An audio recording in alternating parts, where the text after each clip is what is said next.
بسم اللہ الرحمن الرحیم وَلَقَدْ يَسَّرْنَا الْقُرْآنَ لِلذِّكْرِ فَهَلْ مِن مُدَّكِرٍ۔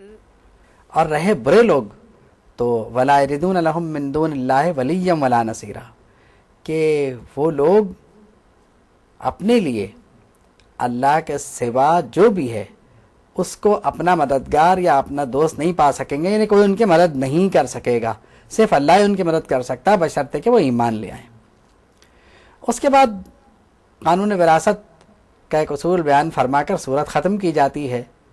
اس میں کلالہ کا اصول ہے، نہیں ایسے لوگ جن کا انتقال ہو جائے، ان کی کوئی اولاد نہ ہو تو ان کی وراثت کے جو معاملات ہیں ان کا طریقہ کار کیا ہوگا، یہ بیان فرما کے صورت ختم کر دی جاتی ہے۔ اس کے بعد سورۃ المائدہ شروع ہوتی ہے۔ یہ صورت مدنی ہے۔ بات یہ ہے کہ یہ صورت ایسے ماحول میں نازل ہوئی جب مدینہ منورہ نے پورے طور پر اسلامی ریاست کی شکل اختیار کر لی تھی، اور اب یہ ضروری تھا کہ مسلمانوں کی قانونی لحاظ سے، سیاسی اعتبار سے اور اخلاقی اعتبار سے، عقائد کے لحاظ سے، اعمال کے لحاظ سے تربیت کر دی جائے۔ چنانچہ مدینہ طیبہ میں یہ صورت نازل ہوئی، اور سب سے پہلی آیت میں ایک بہت بنیادی بات ذکر فرمائی گئی کہ اے ایمان والو اپنے وعدوں کی پابندی کرو۔ سب سے پہلے جو بات ارشاد فرمائی گئی وہ یہ ہے کہ اے ایمان والو اپنے وعدوں کی پابندی کرو۔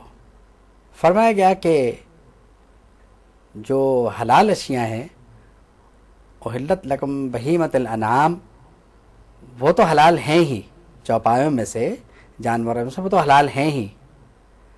اب اس کے علاوہ جو چیزیں ہیں وہ ذکر کر دی جائیں گی، وہ کوئی یعنی حلال کے علاوہ ہوں گی، وہ یعنی یوں سمجھ لیں کہ جو اشیاء حرام قرار دی جا رہی ہیں ان کا ذکر کر دیا جائے گا۔ پھر اس کے بعد فرمایا گیا کہ اے ایمان والو یعنی شاعر اللہ جو ہیں ان کو اپنے لیے حلال مت جانو۔ اب شاعر اللہ کا یہاں جو مفہوم ہے وہ یہ ہے کہ شاعر اللہ کو تکلیف مت دو، یعنی ان کو تکلیف دینا حلال مت سمجھو۔ اب یعنی کیا ہے کہ شاعر اللہ کی تعظیم کرو، اس میں کون ہے؟ شہر حرام یعنی حرمت والا مہینہ، مکہ مکرمہ، اور مکہ مکرمہ کی طرف بھیجے جانے والی قربانی، اور یعنی حرم شریف کی زیارت کی غرض سے نکلنے والے لوگ، یہ سب وہ ہیں جن کو شاعر اللہ سمجھنے میں کوئی حرج نہیں ہے، بلکہ ہیں، کیونکہ قرآن فرماتا ہے وَلَا آمِّنَ الْبَيْتِ یبتغون فضلا، یعنی اور وہ جو اللہ کا فضل تلاش کرنے کے لیے نکلتے ہیں، یعنی ان کی عزت، آبرو، جان، مال، ان کی حفاظت بھی تمہاری ذمہ داری ہے۔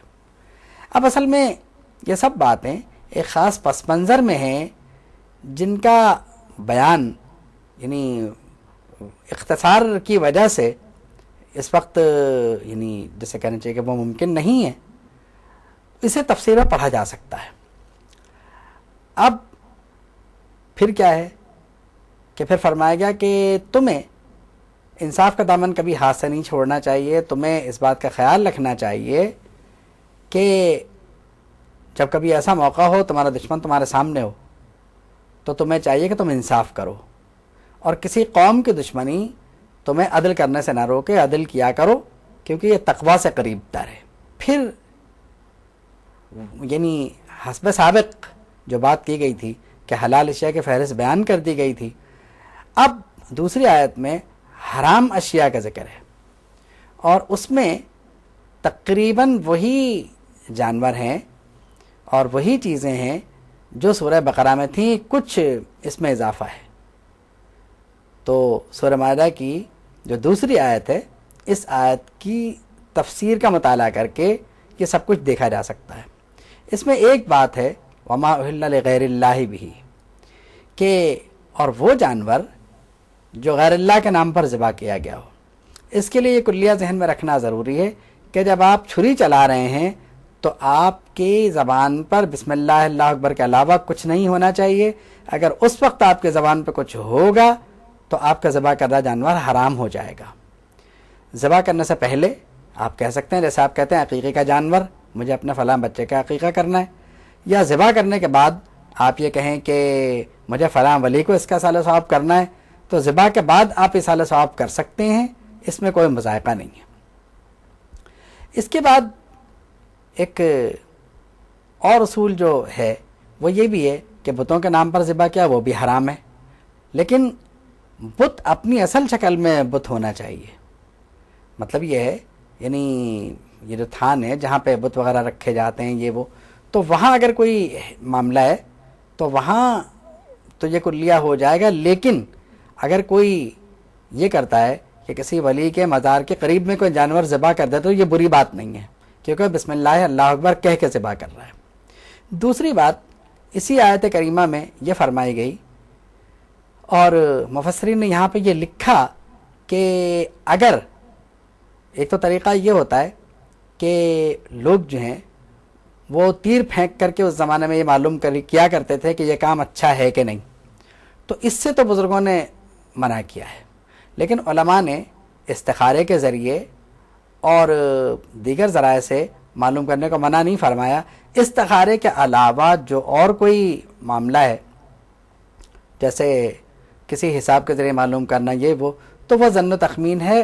حقیقی جو فاعل ہے، حقیقی جو کام کرنے والا ہے وہ تو اللہ کی ذات ہے. تو اللہ کی ذات پر بھروسہ ہونا چاہیے. اللہ کی ذات پر بھروسہ کر کے اگر آپ کام کریں گے تو انشاءاللہ وہ ہو جائے گا. اور استخارے کے ذریعے یا دعاؤں کے ذریعے کسی بات کے معلوم کر لینے میں کوئی مذائقہ بھی نہیں ہے. تفسیر مدارک کی عبارت کا یہی مفہوم ہے. اس کے بعد فرمایا گیا، مسلمانوں کو خوشخبری دی گئی کہ شیطان تمہارے دین کے معاملے میں مایوس ہو چکا کہ وہ اب تمہیں نہیں بہکا سکتا. اس کے بعد فرمایا کہ بس مجھ سے ڈرو، کسی سے ڈرنے کی ضرورت نہیں ہے. فلا تخشوہم واخشون، ان سے مت ڈرو، مجھ سے ڈرو. پھر فرمایا کہ اور میں نے آج کے دن تمہارا دین مکمل کر دیا، اور میں نے تم پر اپنی نعمت تمام کر دی، اور میں تمہارے دین یعنی اسلام سے راضی ہوا.